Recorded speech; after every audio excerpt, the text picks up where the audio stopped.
বিসমিল্লাহির রহমানির রহিম। প্রিয় শিক্ষার্থী বন্ধুরা, এসকে ম্যাথ কোচিং সেন্টারের পক্ষ থেকে সবাইকে স্বাগতম জানাচ্ছি নতুন একটি টিউটোরিয়ালে। আজকে টিউটোরিয়ালটি আমরা আলোচনা করব অনার্স দ্বিতীয় বর্ষের সামাজিক পরিসংখ্যান 23 নম্বর ব্যাচের 13 নম্বর ক্লাসে। আজকের ক্লাসের মধ্য দিয়ে আমরা এই অধ্যায়টা শেষ করতে যাচ্ছি।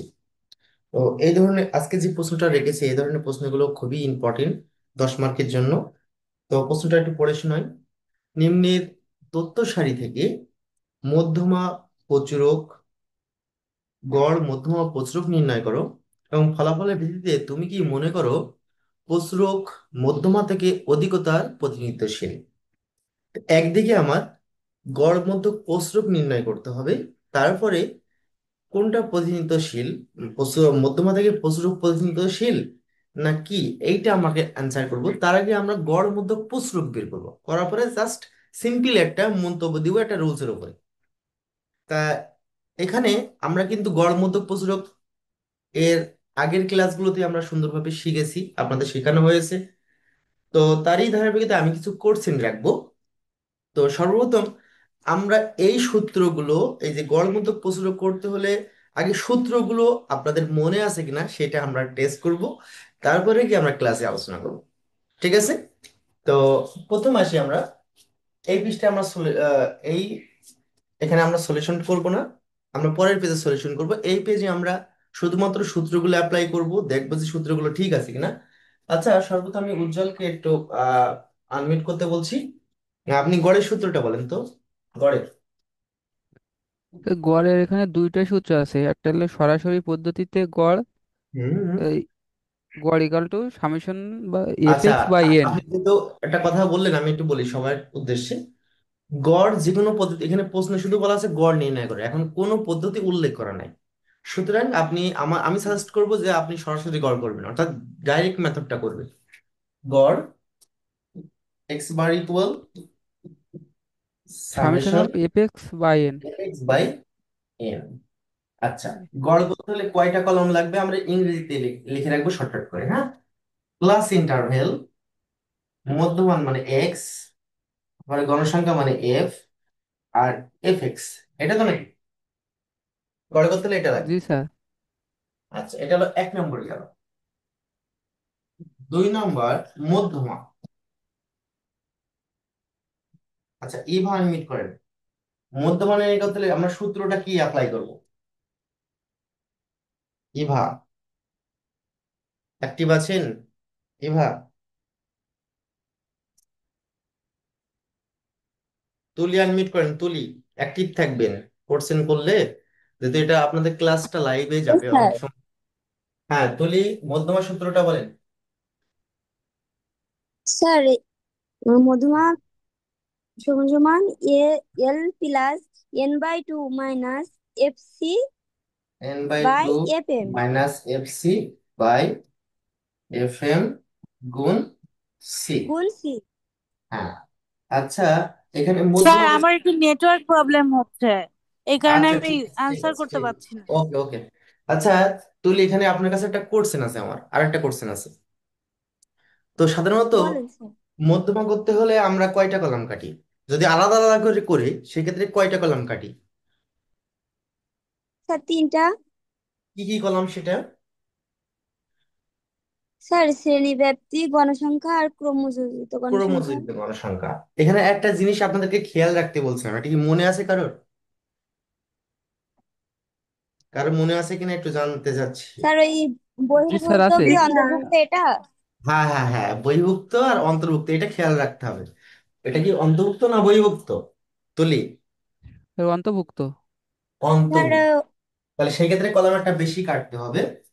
সেটা হলো, আমরা ইংরেজিতে লিখছি ক্লাস ইন্টারভেল, রিয়েল ওই ক্লাস। প্রকৃত আর সীমাটা স্যার বেশি। রিয়েল ক্লাস, আরসি মানে আমরা রিয়েল ক্লাস বোঝাচ্ছি। আচ্ছা, তারপর হলো ফ্রিকুয়েন্সি মানে গণসংখ্যা, তারপর হলো কিউমুলেটিভ ফ্রিকুয়েন্সি অর্থাৎ এফ সি। আচ্ছা, নাম্বার 3 প্রচুরক।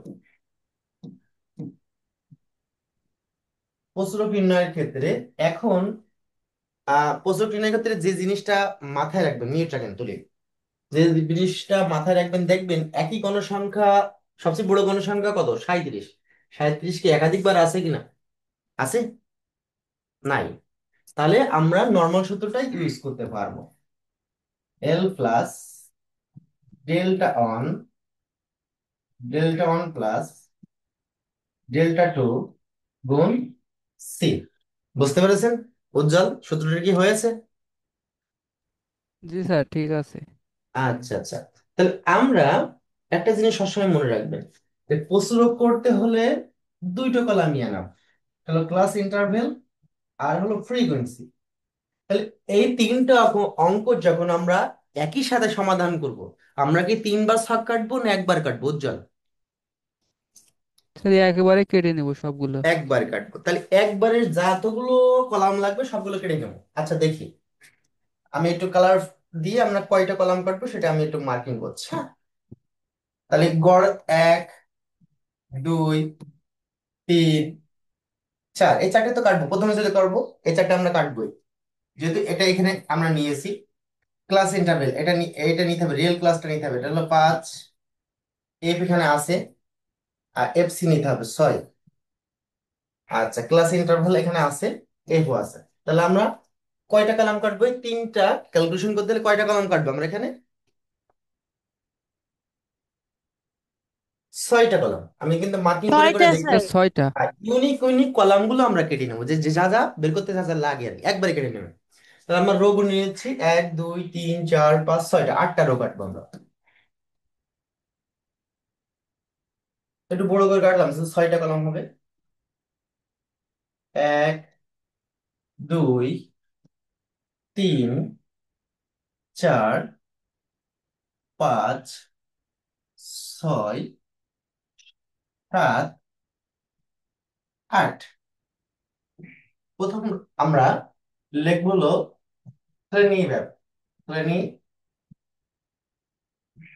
ব্যাপ। তারপর লিখবো প্রকৃত সীমা, প্রকৃত সীমা,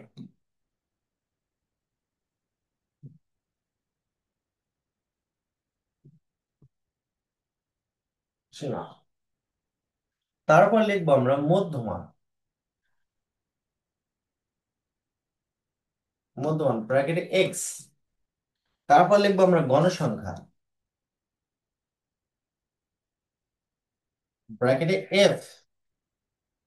তারপর লিখবো আমরা 1 2 3 4। আচ্ছা, এটা বের করবো আমরা এফ এক্স। এখন আমার 8টা কম পড়ে গেছে, 8টা কাটতে হবে, এই জায়গার মধ্যে হয়ে যাবে। আচ্ছা, এটা কি ঊর্ধ্বমুখী করমিত গণসংখ্যা ঊর্ধ্বমুখী অর্ধমুখী প্রয়োজন আছে, না আমরা একটাই কাটবো বলেন তো? স্যার প্রয়োজন না এখানে। হ্যাঁ, যোজিত গণসংখ্যা, যেহেতু আমরা গ্রাফ করবো না এখানে, শুধুমাত্র এফসি ক্রমিক ঊর্ধ্বমুখীটা। আচ্ছা, শ্রেণী ব্যক্তিটা আমরা দেখে দেখে লিখে দিচ্ছি।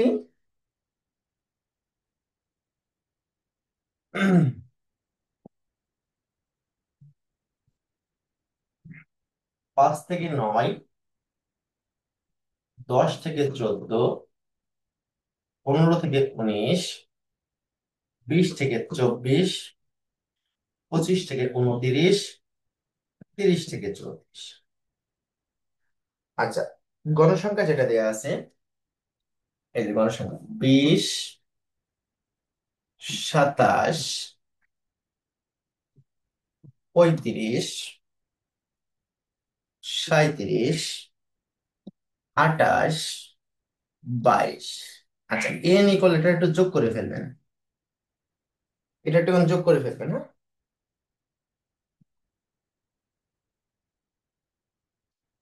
1 6 9 যোগ করুন। এটা টোটাল যোগ করলে এটা হয়। আচ্ছা, প্রকৃত সীমা বের করার নিয়মটা যেহেতু এর আগে আমরা দেখাইছি না জানি না, তারপরে একটু সুন্দর করে বলে দিচ্ছি আমরা। নিয়মটা হলো নিম্ন সীমার সাথে 0.5 বিয়োগ করতে হবে। অর্থাৎ 5 থেকে যদি আমরা 0.5 বাদ দিই, তাহলে বিয়োগ করলে যদি 4.5 থাকে। আচ্ছা, এটা একটু কালার চেঞ্জ করে দিই একটু, তাহলে আপনাদের বুঝতে সুবিধা হবে। এখান থেকে আমরা 0.5 বিয়োগ করবো, অর্থাৎ 4.5। আর এখানে 0.5 আমরা যোগ করব, তাহলে 9.5। এইটা এখানে বসাই দিলেই হবে, কারণ এটা বিয়োগ করলে তাই হবে। এটার সাথে তাহলে একটা কাজ করবেন, এইটা এখানে বসাবেন, আর এই 14 সাথে 0.5 যোগ করবেন, এই যে এইটা আবার এখানে বসাবেন, 14.5। প্রকৃত নিয়ম যেটা হলো সেটা হলো এটার সাথে বিয়োগ করা আর এই লাইনের সাথে যোগ করা, 0.5। আমার সহজ সুবিধার্থে আমি এইটা এখানে বসাই দিই, কারণ ওইটাই হবে, আর এখানে এর সাথে শুধু যোগ করি 24.5।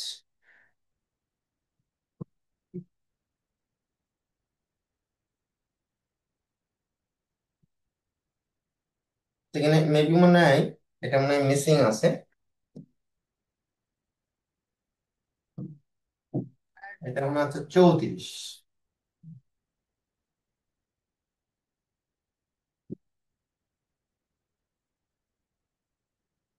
আচ্ছা, এটা কি কারোর বুঝতে অসুবিধা আছে? একটু কথা বলেন তো। রীতা বুঝতে পেরেছেন? মিজান আহমেদ বুঝতে পেরেছেন? জি স্যার। ওকে।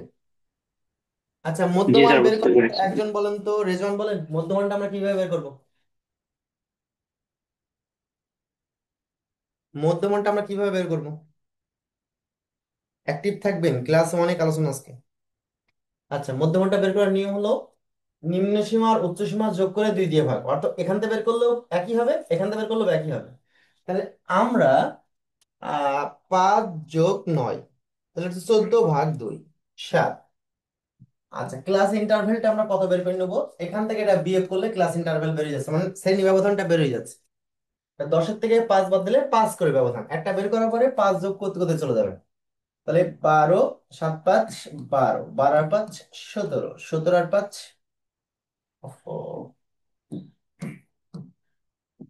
12 আর 5 17, 17 আর 5 22, 22 আর 5 27, 27 আর 5 32। আমরা এটা চেক আউট করবো একটু। 30 যোগ 34, 30 যোগ 34 ভাগ 2, ওকে, 32। এখন আমরা এফ এক্স বের করবো, অর্থাৎ এফ আর এক্স গুণ করবো, এইটা এই ঘরের মানটা বের করবো। তাহলে আমরা যদি এটা গুণ করি, 7 আর 20 গুণ করলে 7 × 2 = 40, 12 × 27 324। আবার 324। মিউট রাখবেন প্লিজ, মিউট রাখবেন।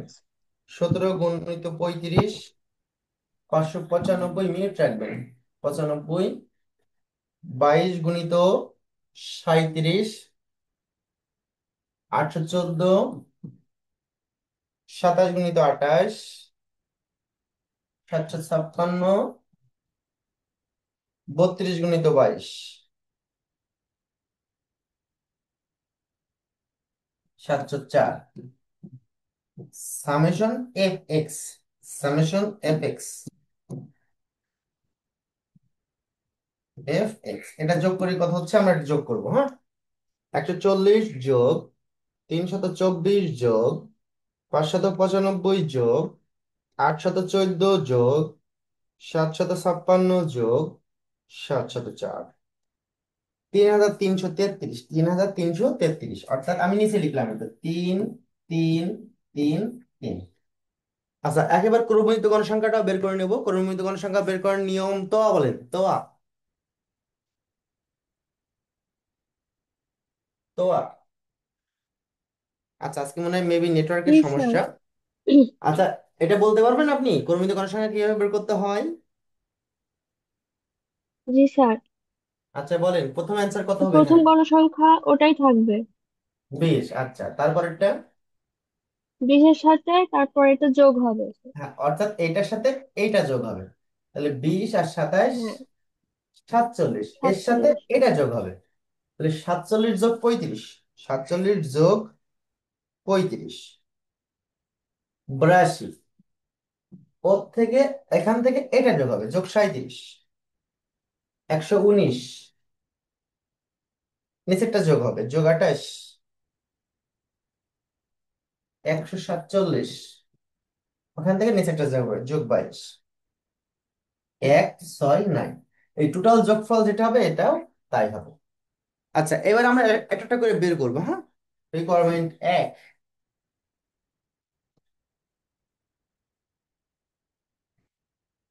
আমরা জানি গড়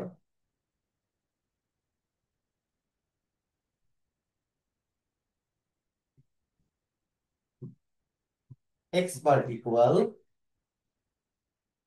summation f x by n. এখানে দাগ দিয়ে লিখবেন, এখানে সামেশন এফ এক্স কত আর এন কত। এন তো আমরা মনে আছে 169, আর সামেশন এফ এক্স মেবি 3333। হ্যাঁ, 3333। 3 3 3 3। তাহলে আমরা অ্যান্সার পেয়েছি 3333 ভাগ 169। পয়েন্ট আবার দুটো বেশি রাখবেন না, হ্যাঁ? তাহলে 3333 ভাগ 169। উত্তরের চেয়ে 19.721। আমরা 19.72 এটা রাখলাম। আচ্ছা, রিকোয়ারমেন্ট 2 তে যাব আমরা। Requirement 2,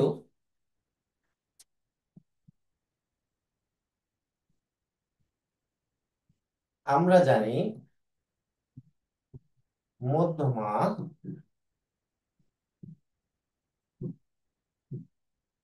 equal l plus n by 2 minus f c by f m গুণ সি। আচ্ছা, এখানে আমি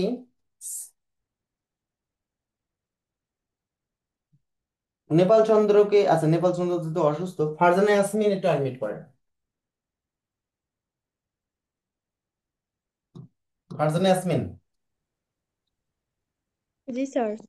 আচ্ছা ফারজানা ইয়াসমিন, মধ্যমান নির্ণয় করতে হলে সর্বপ্রথম কিসের মান বের করতে বলছিলাম আমি?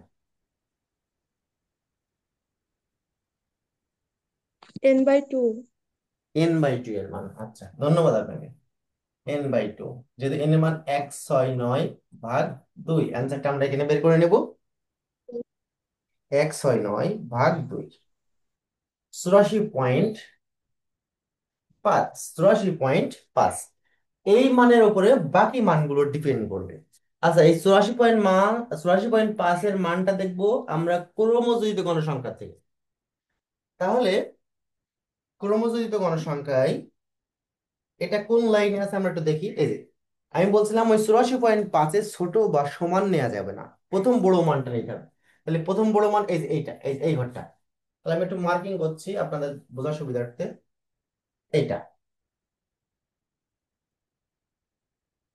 এই যে এখানে দেখেন 119, 84 বড়। তাহলে এই সোজাসুজি এখন এল এর মান হবে এইটা, এল এর মান হবে এইটা। আর ওই সোজাসুজি গণসংখ্যাটা হবে এফ এম এর মান। আর ওর আগের শ্রেণীর ক্রমযোজিত গণসংখ্যা হবে এফ সি এর মান। আর বাকি থাকলো ক্লাস ইন্টারভেল। ক্লাস ইন্টারভেল তো আমরা আগেই বের করেছি। তাহলে এল এর মান হলো 19.5। এল 19.5, এফ এম এফ সি আর ক্লাস ইন্টারভেল। আচ্ছা দেখি আমরা, এফ এম এর মান হলো 37, এফ সি এর মান হলো 82।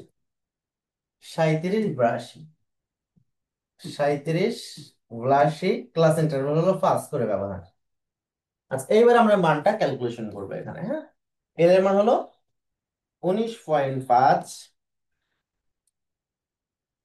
যোগ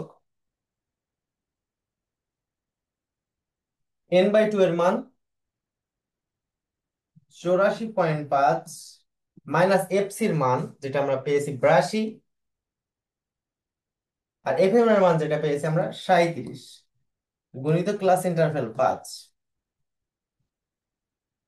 19.5 প্লাস এর থেকে আমরা বিয়োগ করব 84.5 থেকে 82 বিয়োগ করবো। 84.5 বিয়োগ 82, উত্তর আসছে 2.5। 2.5 আর নিচে হলো 37। এটা হলো গুণ 5। 19.5 প্লাস এর সাথে এটা গুণ করে দিই, গুণ 5, উত্তর হচ্ছে 12.5। 12.5 আর নিচে হলো 37। এরপরে এখানে আমরা করে দিচ্ছি একবার 19.5 যোগ, এখানে অ্যান্সারটা কত আসে দেখি, 12.5 ভাগ 37। উত্তর হচ্ছে 0.337। আমরা 0.34 নিতে পারি, 0.34। এর সাথে আমরা যদি যোগ করি 19.5 যোগ 19.34। উত্তর হচ্ছে 19.84, মানে 8.4। এটা হলো মধ্যমান অ্যান্সার। এটা হলো কি মধ্যমান অ্যান্সার। এখন আমরা বের করব প্রচুরক। এবার বের করবো আমরা প্রচুরক, রিকোয়ারমেন্ট 3।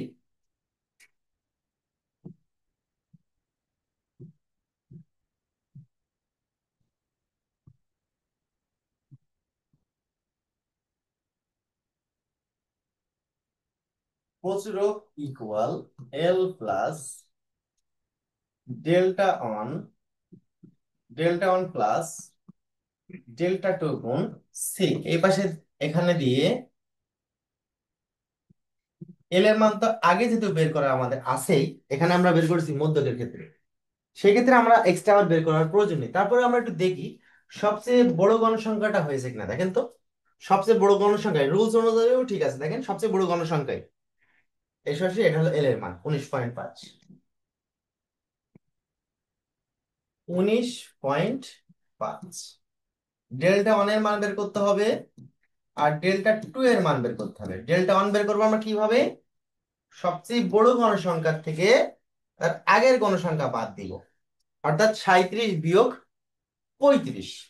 37 বিয়োগ 35 মনে থাকবে। আর 37 বিয়োগ 28, হ্যাঁ 37 বিয়োগ 35। আর ডেল্টা টু বের করতে হবে 37 বিয়োগ ওর নিচেরটা, অর্থাৎ 28। এই যে নিচেরটা,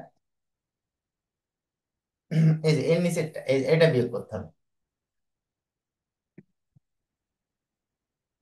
তাহলে আমরা এখানে বিয়োগ পাঁচ, এখানে আসছে 2, এখানে থাকছে 37 থেকে 28 বাদ দিলে 9 থাকবে, আর 9 10 11, হ্যাঁ 37 বিয়োগ 28, 9।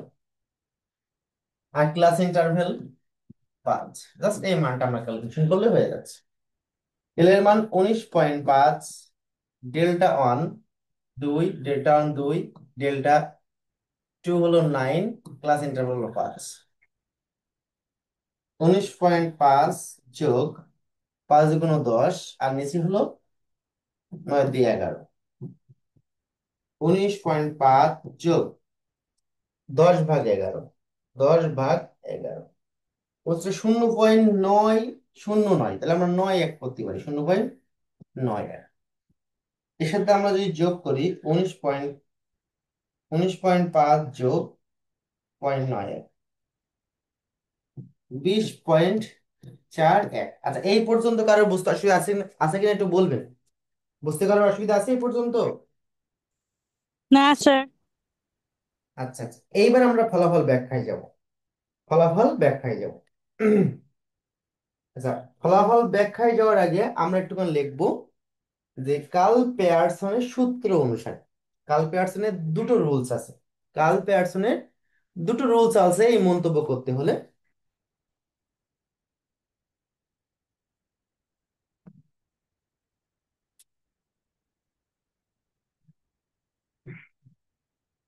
কার্ল পেয়ারসনের সূত্র অনুসারে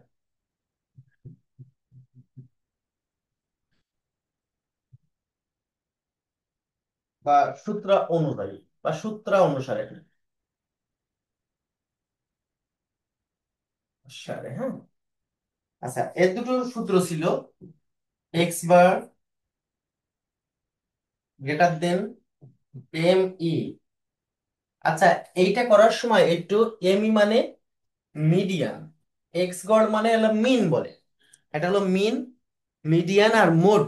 তাহলে এর পাশে একটুখানি খেয়াল রাখবেন, যদি এমন ধরনের অঙ্ক বলে তাহলে এখানে লিখবেন এম ই ব্র্যাকেটে, হ্যাঁ এম ই। আর এইটা হলো m o mode, m o, এটা ব্র্যাকেটে লিখে দেবেন, হ্যাঁ। এটা হলো এম ও, এটা হলো এম ই, মানে মিডিয়ান আর মোড আর মিন। মিন লেখা না করে গড় মানেই মিন আমরা ধরে নিই, এই যে মিডিয়ান আর মোড। এটা হলো 1 নম্বর উপপাদ্য, মানে 1 নম্বর সূত্র। অথবা দুটো সূত্রই আমরা ব্যবহার করব, m o greater than m e greater than x গড়, এটা হলো 2 নম্বর রুলস। আচ্ছা, একটু খেয়াল করেন তো কোন এই যে কোনো একটা রুলস মানলেই একটা জিনিস সবসময় খেয়াল রাখবে। প্রথম রুলসটা আমাদের কোন রুলসটা অ্যাপ্লাই করেছে দেখেন তো, দ্বিতীয়টা না প্রথমটা? দ্বিতীয়টা না প্রথমটা? আচ্ছা আমরা দেখি, আমরা একটু লিখি। প্রদত্ত অঙ্কের প্রাপ্ত ফলাফল বিশ্লেষণ এভাবে লিখবেন। প্রদত্ত অঙ্কের ফলাফল বিশ্লেষণ বিশ্লেষণে দেখা যায় যে শোনে দেখা যায় যে, আচ্ছা দেখা যায় যে প্রথমে আমরা গড় দিয়ে শুরু করবো। হ্যাঁ, এখানে গড়েরটা কিন্তু আমার লাগছে না। প্রশ্নটা কি ছিল? প্রচুরক মধ্যমা থেকে প্রতিনিধিত্বশীল কিনা। আমার কিন্তু এখানে গড় লাগছে না, জাস্ট মধ্যমা এবং প্রচুরক নিয়ে কাজ করবো আমরা। দেখা যায় যে মধ্যমা মধ্যমা কত ছিল আমাদের মধ্যমার উত্তর? এই যে 19.84। 19.84 মধ্যমা ছিল কি গড়ের চেয়ে বড়। মধ্যমা ছিল, দেখা যায় যে মধ্যমা এত,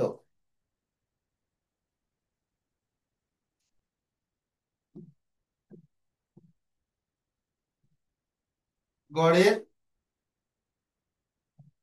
19 পয়েন্ট কত ছিল আমাদের গড়?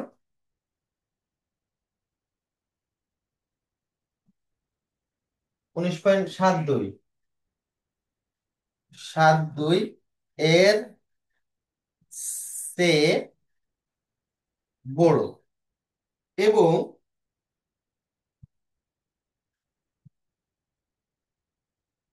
প্রচুরক কত ছিল আমাদের? প্রচুরকের উত্তর কত হয়েছে আমাদের? এই যে 20.41। 20.41 মধ্যমা থেকে বড়। প্রচুরক 19.41 মধ্যমা থেকে। আচ্ছা এতটা কি আপনারা লিখতে পারবেন? একটু শর্ট করে দেবো আমি। আমি কি শর্ট করে দেবো? তা লিখতে পারবো, সমস্যা নেই। আচ্ছা আমরা অত দেখতে যাই না যে, আমরা এখানে লিখতে পারি। এতটা লেখার দরকার নেই। হ্যাঁ, এতটা লেখার দরকার নেই, আমি শর্ট করে দিচ্ছি না, এতটা ভুলে যাবেন আপনারা। এতটা লেখার দরকার নেই।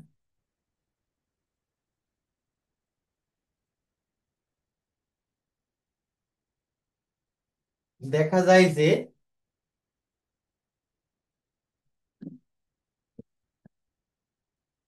গড় 19 পয়েন্ট, বা গড়ের উত্তর হলো 19.72। 19.72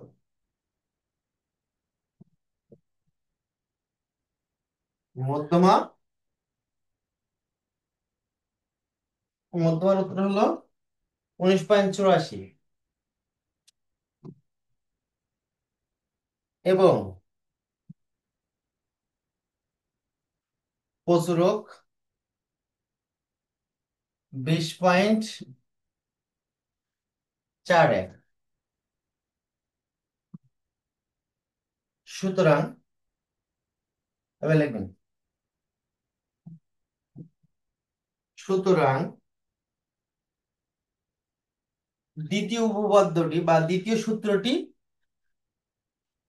সূত্রটি কার্ল পিয়ারসনের দ্বিতীয় নম্বর সূত্রটি প্রতিনিধিত্ব করে। কার্ল পিয়ারসন সুতরাং কার্ল পিয়ারসনের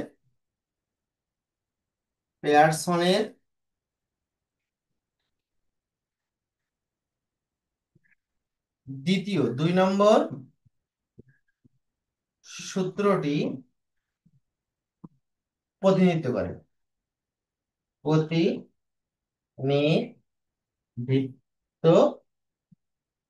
করে, এটা মনে হয় আপনার জন্য সহজ হবে। তাহলে প্রতিনিধিত্ব করে 2 নম্বরটা, অর্থাৎ মনে রাখবেন এই পাশে যেটা থাকবে সেটা হলো মানে প্রতিনিধিত্বশীল। মানে যদি এই সূত্র হয় তাহলে এইটা প্রতিনিধিত্বশীল। এখন ভালো করে একটু আমি আপনাদেরকে ক্লিয়ার করি।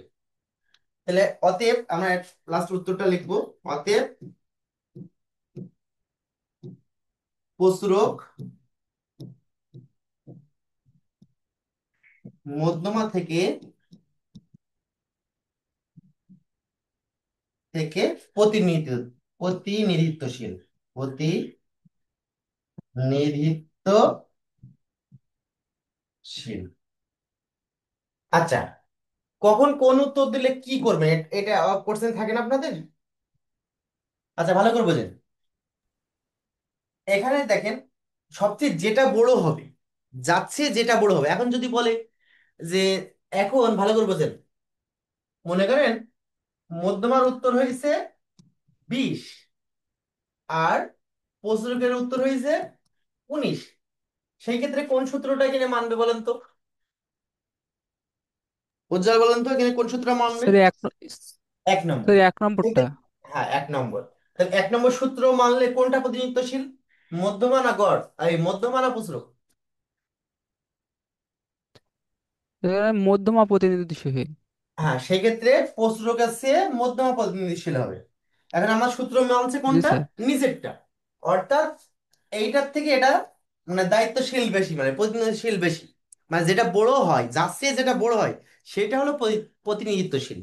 মনে থাকবে, যাচ্ছে যার মানটা বড় হয়, অর্থাৎ মধ্যমার থেকে যদি প্রসরকের মান বেশি হয়, বড় হয়, তাহলে প্রসরক প্রতিনিধিত্বশীল। আবার যদি প্রসরক থেকে মধ্যমার মান বেশি হয় তাহলে মধ্যমা প্রতিনিধিত্বশীল প্রসরকের চেয়ে। আমার কথা কি ক্লিয়ার হয়েছেন? সবাই একটু কথা বলেন তো। ইভা কি ক্লিয়ার হয়েছেন? জি স্যার। ইভা, জি স্যার। ফারজানা ইয়াসমিন, জি স্যার। তন্নি, তন্নি, জি স্যার। জি স্যার। জি স্যার। ন- নেপাল চন্দ্র, রেজন, রিতা, তোয়া, জি স্যার, বুঝতে পারছি। সবাই কি বুঝতে পেরেছেন না কারো কোশ্চেন আছে? একটু কথা বলেন তো। কারো কোশ্চেন থাকলে বলতে বলতে পারেন। কারো কোশ্চেন থাকলে বলতে স্যার পারেন। আমরা কি আমরা কি দুই সূত্রটাই আমরা কি লিখবো, তারপরে এখন হ্যাঁ সূত্র লেখা দিব দুইটাই যে লিখবেন। এটা? আপনি শুনেন, সূত্রটা একদম সেম হবো দুইটাই লিখবেন। এখন আমি দেখবেন যে আমি কিন্তু এখানে লিখেছি, দেখেন প্রদত্ত অঙ্কের ফলাফল বিশ্লেষণ করলে দেখা যায় যে গড় এত, মধ্যমা এত, প্রচুরক এত। সুতরাং কার্ল পেয়ারসনের 2 নম্বর সূত্রটি প্রতিনিধিত্ব করে। তাহলে আমরা কি লিখবো? অতএব প্রচুরক মধ্যমা থেকে প্রতিনিধিত্বশীল। জাস্ট এইটুকু, স্বল্প অল্প কথাই লিখেছে কিন্তু একদম। এখন যদি এইটা অ্যান্সার হতো, এইটা হতো, যদি এইটা অ্যান্সার হতো তাহলে আমরা লিখতাম, এইগুলো লেখার পরে লিখতাম কার্ল পেয়ারসনের 1 নম্বর সূত্রটি প্রতিনিধিত্ব করে। সুতরাং মধ্যমা প্রচুরক থেকে প্রতিনিধিত্বশীল। আমার কথা কি বুঝতে পেরেছেন? জি জি স্যার। স্যার। আচ্ছা ওকে, স্ক্রিনশট দেন প্লিজ। এই লেখাটা অনেক বড় আছে বইতে, আমি একটু শর্ট করে দিলাম।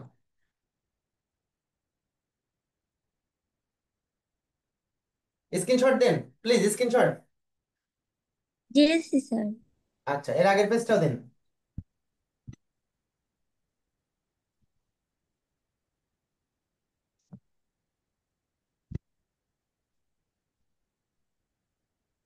স্যার আমার একটা প্রশ্ন। হ্যাঁ একটু স্ক্রিনশট দিয়ে নেন, তারপর আমি শুনছি আপনার কথা।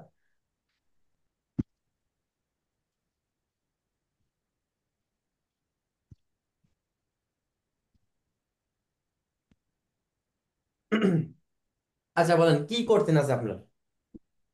স্যার, স্যার গড় আর মধ্যমা আর হচ্ছে প্রচুরক, হুম। এই তিনটার মধ্যে যদি যেটা বেশি বড় হবে সেটা যদি প্রতিনিধিত্বশীল হয়, হ্যাঁ হ্যাঁ। সেক্ষেত্রে আমরা মনে করেন আহ, এই যে আমাদের এই প্রশ্নের জন্য উত্তরের জন্য দুটা সূত্র পাইলাম।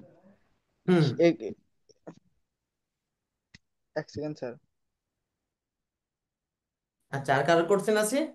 মানে ও বলতে চাচ্ছে, নেপাল চন্দ্র যেটা বলতে চাচ্ছে, যেটা সবচেয়ে বড় সেটা হলো প্রতিনিধিত্বশীল বেশি হবে। স্যার এটা বলতে চাচ্ছে না।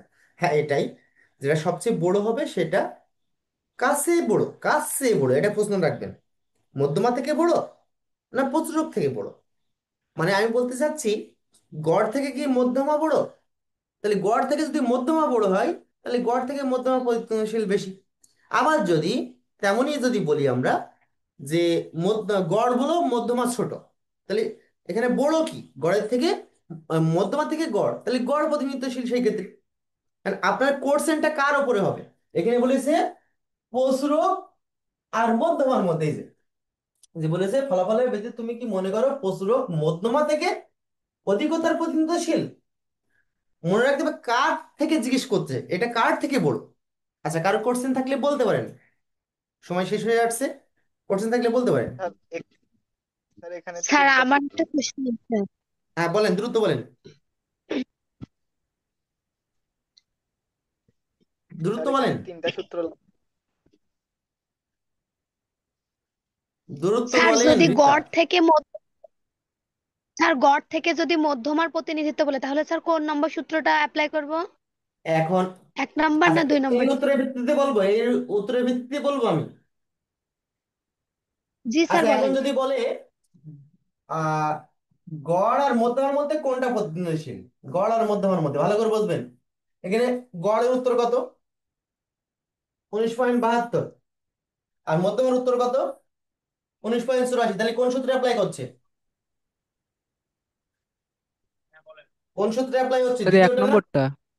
এক নম্বর না দ্বিতীয়টা? ভালো দ্বিতীয়টা করে স্যার। বোঝেন। হ্যাঁ হ্যাঁ হ্যাঁ। দ্বিতীয়টা স্যার।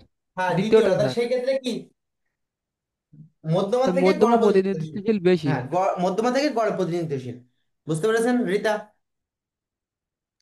জি স্যার। আচ্ছা আচ্ছা, ঠিক আছে, আমরা আজকের ক্লাস এখানে শেষ করতে চাচ্ছি, যেহেতু অনেকটা টাইম হয়ে গেছে। স্যার আমার একটা কোশ্চেন ছিল স্যার। আচ্ছা, শর্ট টাইম, দ্রুত কেটে যেতে পারে, আর জয়েন করার দরকার নেই, কেটে স্যার গেলে। ওই যে যে তরঙ্গ গড় আছে আর